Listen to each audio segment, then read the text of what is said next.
हरियापुर गांव के एक कोने में रघुवीर लोहार का एक छोटा सा घर था। उस दिन सुबह सवेरे रघुवीर लोहार अपने औजार लेकर काम पर निकल रहा था। कब तक ऐसा चलेगा रघु? हर रोज सुबह कुछ आस लेकर जाते हो और शाम को निराश होकर लौटते हो। क्या तुम्हें नहीं दिखता कि पूरे गांव में सबसे बुरी हालत हमारी है? क्या करूं राधा, तू ही बता। मेरी किस्मत ही फूटी हुई है तो मैं क्या कर सकता हूं। जब भी हालात सुधरने लगते हैं कुछ न कुछ ऐसा हो जाता है कि फिर से सब कुछ बिगड़ जाता है। अब देख, पहली बार जैसे तैसे कुछ जमा किया तो बीमार पड़ गई, सब खर्च हो गया। फिर रतन के पैर में वो गहरी चोट, पूरा इलाज करवाने में फिर से सब कुछ खत्म हो गया। तभी 10 साल का रतन दौड़ता हुआ आया और उसकी मासूम आंखों में भूख थी, पर मन में कुछ कहने की हिम्मत भी। पिताजी, मेरे मन में कई दिनों से अच्छा खाना खाने की इच्छा हो रही है। हमारे घर में दूसरों की तरह पकवान क्यों नहीं बनते? रघुवीर की आंखें नम हो गई। तो चिंता मत कर बेटा, हमारे दिन भी जरूर बदलेंगे। एक वक्त आएगा जब हम लोग दूसरों से भी अच्छे पकवान बनाएंगे, फिर तेरा जो दिल करेगा वही खाएंगे। लेकिन पिताजी, एक बात बोलूं, जब पड़ोस की ताई अम्मा के घर से पकवानों की खुशबू आती है ना, तो मैं तो खींचा चला जाता हूँ। एक दिन चला भी गया था, लेकिन उन्होंने मुझे देखते ही खाना छुपा लिया और कहा, यहाँ मत आ, भाग जा यहाँ से। तो मैं वापस आ गया। राधा की आंखों से आंसू बहने लगे। उसका दिल जैसे किसी ने मसल कर रख दिया हो। रघुवीर कुछ नहीं बोला, चुपचाप अपने औजार उठाए और लोहार की दुकान की ओर चल पड़ा। रघुवीर की लोहार की दुकान गांव के चौराहे पर थी। उस दिन जैसे ही उसने भट्ठी सुलगाई और हथौड़ा उठाया, उसे लगा कि उसके बाजुओं में अब पहले जैसी ताकत नहीं रही। उसके हाथों की चोटें भी जैसे थक चुकी थीं। हे भगवान, और कितनी परीक्षाएं लोगे। आज एक भी ग्राहक नहीं आया और ऊपर से घर की हालत, रतन की मासूम बातें, सब कुछ तोड़ कर रख देती है। तभी गांव का मुखिया दुकान पर आ पहुंचा। उसके चेहरे पर एक औपचारिक मुस्कान थी। हाँ रघुवीर, क्या हुआ? आज तुम्हारे हाथों में पहले जैसा जोर नहीं दिख रहा। क्या बात है, मन कुछ बोझल लग रहा है? क्यों? हाँ मुखिया जी, अब आप तो सब जानते ही हैं, फिर भी पूछते हैं। मेरा परिवार बहुत बड़ी आर्थिक तंगी में। मेहनत तो बहुत करता हूँ लेकिन हाथों में किस्मत नहीं है। मुखिया चुप रहा, लेकिन तभी बगल से बाली आ गया, गांव का वो आदमी जिसे दूसरों के दुख में भी मजा आता था। मुखिया जी, मैं तो कहता हूं कि इस रघुवीर को गांव से निकाल देना चाहिए। उसकी मनहूस छाया धीरे धीरे पूरे गांव में फैल रही है। कहते हैं कुछ लोग ऐसे होते हैं जिन पर काल की छाया होती है और जो पूरे गांव को बर्बाद कर सकते हैं। मुखिया पहले चौंका, फिर हंसने लगा। बाली भी हंसने लगा। अरे बाली, तू भी ना, चल छोड़ इसे, चल यहां से। दोनों रघुवीर की हालत पर हंसे और चले गए। रघुवीर वहीं बैठा रहा, आंखें आसमान की ओर उठाए। हे भगवान, क्या मैंने अपनी तकदीर खुद लिखी थी? क्या मैंने किसी का बुरा किया है? कभी चोरी, कभी बेईमानी। मैंने कुछ बुरा नहीं किया, फिर मेरे ऊपर ये दुख क्यों आया है? क्यों मेरे सपनों के दिए बुझ गए, मेरी उम्मीदों के चिराग बुझ गए? धुन में खो गया हूं, कहीं से रास्ता नजर नहीं आता। ये तन्हाई कब खत्म होगी? उसकी हथेली से हथौड़ा नीचे गिर गया। उसका हौसला उस दिन भट्टी से पहले ही बुझ गया था। मैं आज भी खाली हाथ जाऊंगा। राधा उम्मीद लगाए बैठी होगी। मेरा तो घर जाने का भी मन नहीं कर रहा। मैं क्या करूं, मेरा बेटा भूखा होगा। शाम को रघुवीर थका हारा अपने घर पहुंचा। उसका चेहरा उदास था। जैसे ही उसने घर में कदम रखा, राधा ने उसे देख लिया। अरे क्या हुआ रघु, आज तुम्हारा चेहरा इतना उदास क्यों है? अरे कुछ तो कहो। रघुवीर की आंखें भर आई। उसने धीरे से राधा की ओर देखा। अब तो सारे गांव वाले भी मेरी बुरी किस्मत का मजाक उड़ाने लगे हैं राधा, और क्या कहूं। आज तो दुकान पर एक भी ग्राहक नहीं आया। हाँ, और ऊपर से मुखिया और बाली, वो दोनों मेरी किस्मत पर हंसते हुए चले गए। मैं तुम्हारे लिए खाने के लिए भी कुछ नहीं ला सका। राधा चुप हो गई, उसकी आंखें भर आईं। सुबह जब तुम दुकान जा रहे थे तब मैं भी तुम्हें बोल रही थी, इसमें गलती मेरी भी है। मैं भी कभी तुम्हारे दुख को पूरी तरह समझ नहीं पाई। फिक्र मत कर, भगवान सब ठीक करेगा। रघुवीर कुछ नहीं बोला। वो चुपचाप चारपाई पर लेट गया। उसके हाथ कांप रहे थे, लेकिन आवाज नहीं निकली। अगले दिन सुबह होते ही राधा ने रघु से कहा, रघु, खाने के लिए कोई चीज उधारी ले आओ। हमारे गांव की दुकान हो सकता है तुम्हें कुछ सामान उधार दे दे। नहीं राधा, मैं कल भी गया था उसके पास, वो पहले अपना पिछला उधार मांग रहा है। अब मुझे उसकी दुकान पर जाते हुए शर्म आती है। मुझे नहीं लगता कि हमारे हालात कभी भी ठीक हो सकेंगे। ऐसा ही चलता रहा तो हमें ये गांव छोड़कर जाना पड़ेगा। गांव में 2-3 लोगों से पहले ही मैं उधार ले चुका हूं। अब मेरे अंदर इतनी हिम्मत नहीं कि किसी और से उधार मांग लूं। सबको पता है कि मैं उधार लेकर वापस नहीं करता। वापस करूं भी तो कहाँ से? हमारे पास इतने पैसे होते ही नहीं, जो आते हैं वो लग जाते हैं। हाँ रघु, ये तो है, भगवान पता नहीं किस बात की सज़ा दे रहा है हमें। लेकिन हमें उम्मीद रखनी चाहिए, हमारे भी दिन एक दिन ज़रूर बदल जाएंगे। ये बात तो मुझे तुमसे सुनते 10 साल हो गए, आज तक ऐसा दिन नहीं आया। वो चुपचाप घर से निकल पड़ा और सीधा जंगल की ओर चल दिया। उसका दिल बहुत भारी था, आंखों में उदासी थी और कदम जैसे बेजान थे। दिमाग में बार बार एक ही ख्याल आ रहा था, क्या जिंदगी का यही अंत है? क्या मैं अपनी तकलीफों से हमेशा के लिए मुक्त हो जाऊं? रघुवीर आत्महत्या के विचारों में डूबा हुआ गांव की सीमा तक पहुंच चुका था। तभी सामने से मुखिया आता हुआ दिखाई दिया। अरे रघुवीर, आज दुकान नहीं खोली क्या? तुम तो सीधी जंगल की ओर निकल पड़े हो। क्या बात है, अब लोहार से लकड़हारा बनने का इरादा है क्या? रघु चुप रहा। वो पहले से ही उदास था। उसके पास मुखिया को जवाब देने के लिए कोई भी शब्द नहीं थे। चलो अच्छा है, लकड़हारे भी बुरे नहीं होते। कम से कम जंगल में कोई तुम्हारी किस्मत का मजाक तो नहीं उड़ाएगा ना? मुखिया हंसता रहा और चला गया। रघुवीर बिना कुछ बोले जंगल की गहराई की ओर बढ़ गया। रघुवीर अब थक चुका था, उसके पैर जवाब दे चुके थे। वो एक घने वृक्ष की छाया में बैठ गया और आसमान की ओर देखने लगा। मैं मर्द हूं ना, इसीलिए किसी के सामने रो नहीं सकता। अगर राधा और रतन मुझे रोते हुए देख लेते तो उनका मनोबल टूट जाता। इसीलिए मुझे जंगल आना पड़ा। भगवान, तुम मेरी कितनी परीक्षा लेगा? रघु उदास होकर आसमान की तरफ देखते हुए बातें कर रहा था कि अचानक उसके कानों में किसी के चीखने की आवाज आई। कोई है तो मेरी मदद करो। वो उठा और इधर उधर देखने लगा। अचानक उसकी नज़र एक साधु पर पड़ी जो जमीन पर गिरे हुए थे। रघुवीर तुरंत उनके पास गया। साधु महाराज, आपको क्या हुआ? आप ऐसे क्यों पड़े हैं? बैठा, मैं राज की ओर जा रहा था कि रास्ते में मेरे पैर में जोर की मोच आ गई। मैं गिर पड़ा और तभी से इस सुनसान जंगल में पड़ा हूँ। ये जंगल इतना वीरान है कि यहाँ कोई आता ही नहीं। कई दिन हो गए, कोई इंसान नहीं दिखा। मुझे बहुत प्यास लगी है, मेरा गला सूख रहा है। अगर जल्दी पानी नहीं मिला तो शायद मैं बच ना सकूं। रघुवीर घबरा गया और तुरंत इधर उधर देखने लगा। शायद कहीं से पानी या कोई मदद मिल जाए, परंतु यहाँ तो दूर दूर तक कोई तालाब दिखाई नहीं दे रहा है। महाराज बताइए, साधु महाराज, अगर आपको पता हो कि पानी कहाँ मिल सकता है तो मैं अभी ले आता हूँ यहाँ से। लगभग 2 मील दूर एक तालाब है, तुम मेरे लिए वहां से पानी ले आओ बेटा। इतना कहकर साधु ने अपना कमंडल रघुवीर के हवाले कर दिया। थका हुआ रघुवीर बिना देर किए उस दिशा में चल पड़ा जहां उसे अपनी आखिरी उम्मीद नजर आ रही थी। जंगल की खामोशी के बीच वो अपनी थकी हुई टांगों के बावजूद तालाब तक पहुंच गया। जब उसने कमंडल पानी में डाला, अचानक तालाब से धुआं उठने लगा। धुआं धीरे धीरे एक भयानक औरत की शक्ल लेने लगा। ये दृश्य देखकर रघुवीर के दिल में डर और हैरानी की लहर दौड़ गई। तेरी हिम्मत कैसे हुई उस तालाब का पानी लेने की? क्या तुझे नहीं पता कि उस तालाब से कोई जल नहीं ले सकता? देखो, मुझे सच में नहीं पता था कि ये तालाब तुम्हारा है। मुझे माफ करो, मैंने ऐसा कोई अपमान नहीं किया। मैं एक डायन हूँ। अगर तुझे ये जल चाहिए तो मेरी एक पहेली का उत्तर देना होगा। अगर उत्तर गलत दिया तो इसी तालाब में डुबोकर मैं तुझे मार दूंगी। लेकिन हाँ, एक और रास्ता है जिससे तू बच सकता है। तू बिना जल लिए यहाँ से चला जा, ना पहेली न मौत। रघुवीर गहरी सोच में डूब गया। एक ओर साधु की प्यास और दूसरी ओर मृत्यु का भय। मैं यहाँ से जल लिए बिना बिल्कुल नहीं जाऊंगा। मैंने किसी से जल लाने का वचन दिया है और मैं अपना वचन नहीं तोड़ूंगा। तो मेरी ये पहेली सुन। एक घर ऐसा जो हर दिशा में खुला हो, जिसके अंदर उजाला हो पर ना कोई खिड़की हो, ना कोई दरवाज़ा, ना कोई दीवार हो और ना ही कोई ज़मीन, फिर भी सब कुछ उसमें समाया हो। बता कौन है वो? रघुवीर ने कुछ क्षणों के लिए अपनी आंखें मूंद ली। उसकी सांसें तेज और बेकाबू थी, मानो दिल के भीतर एक तूफान चल रहा था।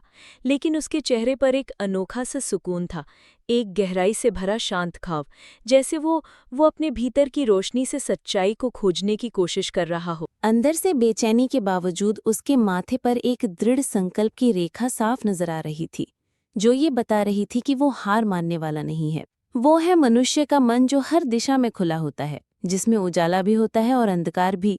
न कोई दीवार न कोई दरवाजा, फिर भी उसमें पूरा संसार समा जाता है। डायन कुछ पल चुप रही, जैसे रघुवीर के उत्तर पर हैरान हो गई हो। फिर अचानक वो जोर से हंसने लगी, एक ऐसी हंसी जिसमें हैरानी, गुस्सा और शायद थोड़ी सी खुशी भी छुपी हुई थी। तो पहला योगी है जिसने मेरी पहेली का सही उत्तर दिया है। जा, जितना जल चाहिए ले जा, आज तुझसे मिलकर मुझे प्रसन्नता हुई। रघुवीर ने अपनी कमंडल को ठंडे और साफ जल से भर लिया। उसकी आंखों में एक चमक थी, सफलता और संतोष की। फिर वो तेजी से लौट पड़ा। कदमों में जल्दी थी लेकिन दिल में शांति। वो सीधे उसी स्थान पर पहुंचा जहां साधु महाराज निर्जीव से पड़े थे, जैसे उनके जीवन की आखिरी उम्मीद सिर्फ रघुवीर की वापसी से जुड़ी हो। लीजिए महाराज, मैं जल ले आया हूँ। साधु ने जल पीते ही रघुवीर को गहराई से देखा। उनकी आंखों में हैरानी और आश्चर्य साफ झलक रहा था। बेटा, क्या सच में तुमने इसी तालाब से जल लिया है? हाँ महाराज, आपने कहा था और मैंने निभाया। मुझे लगा था कि तुम जल नहीं ला पाओगे, क्योंकि मैं जानता था कि उस तालाब में एक डायन का वास है। जब भी कोई मनुष्य जंगल में आता है, मैं हमेशा उसकी ऐसी ही परीक्षा लेता हूँ। अक्सर मैंने देखा है कि वो मनुष्य डायन के डर से भाग जाता है, लेकिन तुम पहले मनुष्य हो जिसने उस डायन की पहेली को हल किया और मेरे लिए जल लेकर आए हो। इतना कहकर साधु ने अपनी आंखें बंद की और कुछ मंत्र पढ़ने लगे। तभी वहां रंग बिरंगी किरणों के साथ एक सुंदर हिरन प्रकट हो गया। तूने मेरी मदद की है, इसीलिए मैं तुझे ये भेंट देना चाहता हूँ। साधु महाराज, इतना तो मुझे पता चल गया है कि आप कोई चमत्कारी साधु हैं, परंतु मैं इस हिरण का क्या करूंगा महाराज? इसे अपने घर ले जाओ और अपनी बेटी की तरफ पाल इसे, और याद रख, ये हिरन तेरी किस्मत बदल देगा। मैं जानता हूँ कि तू सबसे ज्यादा अपनी किस्मत की वजह से परेशान है, वरना तेरे अंदर कोई बुराई नहीं है। तू मेहनती लोहार है, तेरे मन में कोई लालच नहीं है और तू दूसरों की मदद करने वाला भी है। इतना कहकर साधु वहां से चले गए। रघुवीर ने उस हिरण को सावधानी से उठाया और अपने घर ले आया। हिरण की सुंदरता और चमक देखकर रघुवीर के दिल में नई उम्मीद जगी और उसने ठाना कि उसकी रक्षा करेगा और अपनी किस्मत बदलने की कोशिश करेगा। अरे, ये हिरण आपको कहाँ से मिला? रघुवीर ने सारी कहानी राधा को सुनाई। हमारे घर तो वैसे ही खाने के लाले पड़े हैं, साधु महाराज को अगर देना ही होता तो धन देते, इस हिरण को क्यों पकड़वाया? हाँ, अब साधु महाराज ने कुछ सोच समझ कर ही दिया होगा, उन्हें भी तो हमारी इस हालत के बारे में अच्छी तरह पता था। तभी वहां रतन आ गया। पिताजी, ये हिरण वाकई बहुत अच्छा है। मेरे साथ तो अब गांव का कोई भी बच्चा नहीं खेलता, क्योंकि हम गरीब हैं ना, लेकिन अब मैं इस हिरण के साथ खेलूंगा। इतना कहकर रतन हिरण को लेकर घर से बाहर चला गया और खेलने लगा। हिरण इतना सुंदर था कि जिस किसी की भी नज़र उस पर पड़ती, उसका मन मोह जाता। अगले दिन जब रघुवीर अपने दुकान पर जाने की तैयारी कर रहा था, तभी गांव का जमींदार उसके घर आ पहुंचा। आप तो जमींदार हैं, मेरे घर पर क्या करने आए हैं? इससे पहले तो आप कभी नहीं आए। भला मुझ जैसे गरीब के घर में आपका क्या काम है? हाँ, बात तो तू सही कह रहा है रघुवीर, लेकिन बात यह है कि आज मैंने तेरे बेटे यानी रतन को एक हिरण के साथ खेलते देखा है। वो हिरण वाह वाह वाह बहुत ही सुंदर था। और तू जानता है कि मुझे जानवरों को पिंजरे में रखने का कितना शौक है, तो मैं वो हिरण खरीदना चाहता हूँ। राधा यह सुनकर चौकस हो गई। वो कुछ कहने ही नाली थी कि माफ कीजिए, मैं वो हिरण आपको नहीं बेच सकता। अरे भाई, मैं तुम्हें इसकी अच्छी कीमत दूंगा। आप मुझे चाहे उसकी कितनी भी कीमत दें, माफ कीजिएगा, मैं उस हिरण को नहीं बेचूंगा। जमींदार क्रोधित होकर वहां से चला गया। आपने ये क्या किया? जमींदार हमें इसकी अच्छी कीमत दे सकता था, हमारी हालत कुछ बेहतर हो सकती थी। मैं ये हिरण नहीं बेचूंगा राधा, क्योंकि ये हिरण मुझे साधु महाराज ने भेंट किया है और भेंट की हुई वस्तुओं को कभी बेचा नहीं जाता। कुछ दिन ऐसे ही बीत गए। रघुवीर और उसका परिवार हिरण से इतना जुड़ गया था कि उसे छोड़ने का ख्याल भी नहीं आता था। फिर कुछ दिनों बाद एक व्यापारी वहां आ पहुंचा। अरे भाई, मुझे तुम्हारा ये हिरण बहुत पसंद आया है, मैं तुम्हें इसकी मांगी हुई कीमत दूंगा। ये हिरण मुझे बेच दो, तुम चाहे मुझे कितना भी धन क्यों न दो, मैं इसे नहीं बेचूंगा। अरे, तुम गरीब की गरीब ही रहोगे, तुम सामान्य लोहार हो, समझते ही नहीं कुछ। व्यापारी वहां से चला गया। राधा रघुवीर पर गुस्सा हो गई। जब से ये हिरण आया है, तब से हमारा खर्चा और बढ़ गया है। पहले जमींदार को लौटा दिया और अब व्यापारी को भी मना कर दिया। क्यों नहीं बेचा इसे? राधा, न जाने क्यों मुझे इस हिरण से अब एक खास लगाव हो गया है। और वैसे भी साधु महाराज ने कहा था कि इसे अपनी बेटी की तरह पालना। अब ये मेरी बेटी जैसा है, और भला कोई अपनी बेटी या को मांगी हुई कीमत पर बेचता है क्या? खुद सोचो ना राधा। ये सुनकर राधा चुप हो गई और नम आंखों से मुस्कुराने लगी। धीरे धीरे वो हिरण उनके परिवार का हिस्सा बन गया। वहीं किशोर नगर के राजमहल में उदासी छाई हुई थी। राजा विक्रम अपनी 20 वर्षीय पुत्री चंद्रलिका को देख रहे थे, जो बेहोशी की स्थिति में थी। उनके बगल में राजगुरु थी। राजगुरु, क्या मेरी पुत्री ठीक हो पाएगी? मैंने राज्य के बड़े बड़े वैद्यों को दिखाया, लेकिन कोई फायदा नहीं हुआ। महाराज, आपकी पुत्री को एक विचित्र बीमारी है। इसका इलाज संभव है, लेकिन वो अत्यंत दुर्लभ है। तो फिर जल्दी से बताइए ना गुरुजी, इलाज क्या है? ध्यान से सुनिए। एक मायावी हिरण का आंसू और एक गरीब मनुष्य का आंसू, जब ये दोनों एक साथ मिलेंगे तो वे एक दिव्य पुष्प में बदल जाएंगे। उस पुष्प को राजकुमारी के शरीर पर स्पर्श कराना होगा, तभी वो स्वस्थ हो पाएंगी। तो फिर बताइए, वो मायावी हिरण कहाँ मिलेगा? मैं उसे किसी भी कीमत पर ढूंढ लाऊंगा। और गरीब की बात तो कीजिए ही मत। हमारे राज्य में गरीबों की कोई कमी नहीं है। आपने पूरी बात सुनी नहीं महाराज। अगर किसी गरीब को जबरदस्ती रुलाया गया तो वो आंसू व्यर्थ होगा। दोनों को अपने आप दिल से रोना होगा, तभी वो पुष्प प्रकट होगा।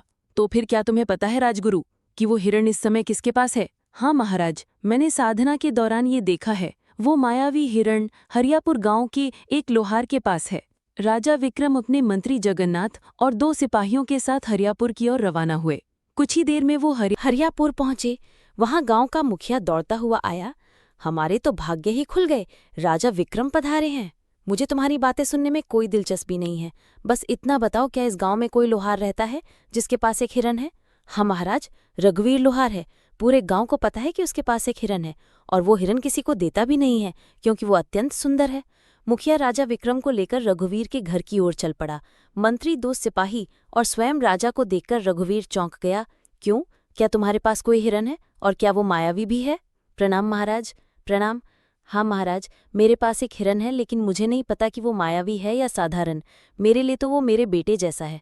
वो हिरण तुम्हें कहाँ से मिला? एक साधु महाराज ने मुझे ये हिरण भेंट किया था महाराज। समझ गया, उस साधु ने तुम्हें एक मायावी हिरण दिया है। चलो, मैं उसे खरीदना चाहता हूँ। क्षमा कीजिए महाराज, मैं इसे बेचना नहीं चाहता और बेच भी नहीं सकता महाराज। ये इतना ही मूर्ख है कि जमींदार ने भी इसे खरीदने की कोशिश की, मगर उसने नहीं बेचा। हमारे गांव का सबसे बड़ा व्यापारी महंगी कीमत देने आया, लेकिन फिर भी वो नहीं बिका, और अब आपको भी मना कर दिया है। उसकी हिम्मत को देखिए। देखो लोहार, मुझे उस हिरण की बहुत ज़रूरत है। मैं तुम्हें उसकी महंगी कीमत दूंगा, समझ रहे हो ना? महाराज, मैं नहीं दूंगा, क्षमा कीजिए। मैं तुम्हें आधा राज सौंप दूंगा, बस मुझे वो हिरण दे दो। नहीं महाराज, अगर आप मुझे पूरा राज भी दे दें तब भी मैं उसे आपको नहीं दूंगा, क्षमा करें। सिपाहियों, इस लोहार को बंदी बना दो और उस हिरण को पकड़कर महल में ले आओ। चलो। सिपाहियों ने रघुवीर और हिरण दोनों को पकड़कर महाराज के सामने पेश किया। कैसा लग रहा है अब मूर्ख?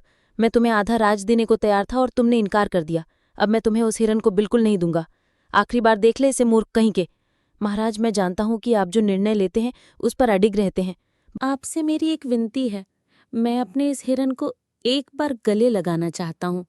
मैंने इसे अपने बेटे जैसा चाहा है। जा, तुम्हें इतनी मोहब्बत है तो जा, गले लगा ले इसे। रघुवीर ने दौड़कर उस हिरण को गले लगा लिया।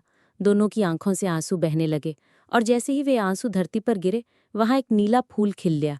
महाराज, यही वो फूल है जो आपकी पुत्री को ठीक कर सकता है। राजा विक्रम दौड़कर फूल लेकर अपनी पुत्री के कमरे में गए। फूल जैसे ही पुत्री के शरीर को छुआ, वो होश में आ गई। राजा विक्रम खुशी से राजदरबार वापस आ गए। मुझे माफ कर दो रघुवीर, मैंने अपनी पुत्री के प्यार में अंधा होकर तुम्हारे साथ अन्याय किया। तुम्हारे आंसू सच्चे थे। अब मैं समझ गया कि तुम कितना सत्य बोल रहे थे। तभी वहां साधु महाराज प्रकट हो गए। महाराज, ये गरीब लोहार किस्मत का मारा है। उस हिरण को मैंने ही उसे भेंट किया था, और मैंने कहा था कि ये उसकी किस्मत बदलेगा। मैं जानता था कि आपकी पुत्री का इलाज उसी मायावी हिरण से होगा, लेकिन वो तभी संभव था जब हिरण पालने वाले की आंखों से सच्चे आंसू निकले, और सच्चे आंसू केवल सच्चे इंसान के निकलते हैं। साधु ने रघुवीर को देखकर कहा, रघुवीर, तुम्हारा काम पूरा हुआ, और जैसा कि मैंने कहा था, ये हिरण तुम्हारी किस्मत बदलेगा। अब समय आ गया है रघुवीर, हम तुम्हें बहुत सा सोना देते हैं। तुम्हारी वजह से हमारी पुत्री ठीक हो गई है। हम तुम्हारा ये एहसान कभी नहीं भूलेंगे। महाराज, आपकी मेहरबानी है, लेकिन कृपया करके मुझे ये ना दें। नहीं नहीं नहीं रघुवीर, ये भेंट है और भेंट को कभी ठुकराते नहीं। आज से तुम मेरे राजमहल में मेरे सलाहकार बनकर रहोगे और मेरे खजाने की रक्षा का काम तुम्हारे कंधों पर होगा। तुम सच्चे इंसान हो और हाँ, जिस गांव में तुम रहते हो आज से तुम उस गांव के जमींदार हो। वो पूरा गांव अब तुम्हारा होगा। रघुवीर पूरी दौलत लेकर अपने घर वापसी की राह पर निकला, जो उसकी मेहनत, ईमानदारी और सच्चाई का अनमोल इनाम था। इस तरह एक सामान्य लोहार अपनी मेहनत और प्यार की वजह से अपनी किस्मत बदलने में कामयाब हो गया। उसका जीवन अब पहले से कहीं ज्यादा खुशहाल और सफल था और वो अपने गांव के लिए एक मिसाल बन गया।